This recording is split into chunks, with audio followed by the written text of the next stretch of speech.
आज जिल्हा परिषद शाळा आंबेगाव येथे शाळा व्यवस्थापन समिती व ग्रामस्थ यांच्या वतीनं आज आनंद बाजारचे आयोजन या ठिकाणी करण्यात आलेले होते। तसं पाहिलं तर या लहान चिमुरड्यामध्ये एक व्यावहारिक ज्ञान मिळावं, त्यांना व्यवहारामध्ये असणारी गणित याचंही ज्ञान मिळावं व त्यांच्यामध्ये असणारी व पालकांमध्ये असणारी जी कला आहे, तसं पाहिलं आपण तर अनेक आयटम जे आहेत ते आपण आपल्याला हॉटेलमध्ये अशा पद्धतीचे मिळत नाही। असे चांगल्या पद्धतीचं या ठिकाणी नियोजन आपल्याला पदार्थांच्या बाबतीमध्ये पाहायला मिळतं।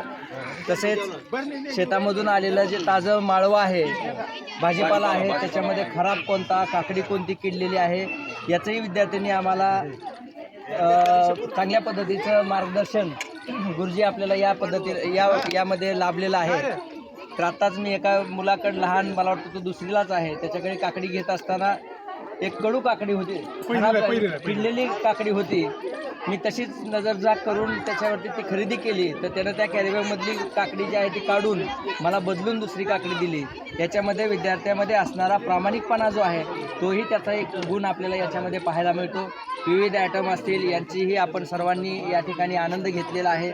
तर आवर्जून जिल्हा परिषद शाळा जवळगाव व शाळा व्यवस्थापन समिती जवळगाव यांनीही आपल्या या गावाला भेट देऊन आनंद बाजाराचा आनंद द्विगुणित केलेला आहे। गुरुजीसुद्धा त्यांचं सहकुटुंब घेऊन या ठिकाणी आनंद बाजाराचा आनंद लुटण्यासाठी आलेले आहेत। तरी सर्वांना मी या निमित्त सदिच्छा देतो व ग्रामस्थांनी भरपूर असा प्रतिसाद दिला, त्याबद्दल त्यांचे आभार मानतो। धन्यवाद।